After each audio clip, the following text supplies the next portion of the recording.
ភាសាខ្មែរថ្នាក់ទី6អត្ថបទស្ដាប់រឿងស្រីកណ្ដុរល្អោចកាលពីដើមមានបុរសម្នាក់មានប្រពន្ធបុរសនោះតែងទៅកាប់ចំការរាល់ថ្ងៃលុះកាប់ចំការទៅដល់ដើមជ្រៃធ្វើឲ្យស្ដេចកណ្ដុរសមានសេចក្តីភិតភ័យជាខ្លាំងស្ដេចកណ្ដុរនោះក៏ទៅអង្វរបុរសនោះថាសូមឲ្យទុកតែដើមជ្រៃមួយនេះខ្ញុំនឹងឲ្យរង្វាន់ក្នុងមួយថ្ងៃពណ៌មាសឲ្យមួយដុំបុរសនោះក៏ព្រមទុកដើមជ្រៃឲ្យស្ដេចកណ្ដុរបានយកមាសមកប្រគល់ឲ្យបុរសនោះរាល់ថ្ងៃបុរសបានមាសហើយយកទៅប្រគល់ឲ្យប្រពន្ធរាល់ថ្ងៃប្រពន្ធសួរថាអ្នកបានមាសមកពីណាប្តីថានាងកំចង់ដឹងអីចេះតែទុកទៅប្រពន្ធសួរថាបើអ្នកមិនប្រាប់ខ្ញុំនឹងទៅប្តឹងអ្នករាជការចៅទៃឬនឹងទៅទូលស្ដេចថាអ្នកលួចព្រះរាជទ្រព្យបុរសនោះឮប្រពន្ធថាដូច្នេះក៏ភ័យ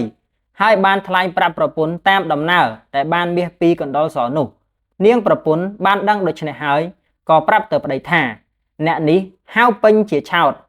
ចាញ់ប្រាជ្ញាស័ព្ទបើអ្នកកាប់ដើមជ្រៃនោះនឹងបានមាសច្រើនព្រោះស្ដេចកណ្ដុរសវាយកមាសតែពីក្នុងដើមជ្រៃនោះ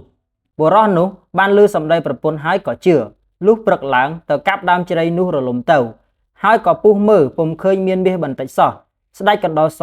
ក៏រត់ចោលដើមជ្រៃនោះទៅវេលាយប់ស្ដេចកណ្ដុរសក៏នាំគ្នាទៅលួចយកមាសពីផ្ទះបុរសនោះអស់មកវិញ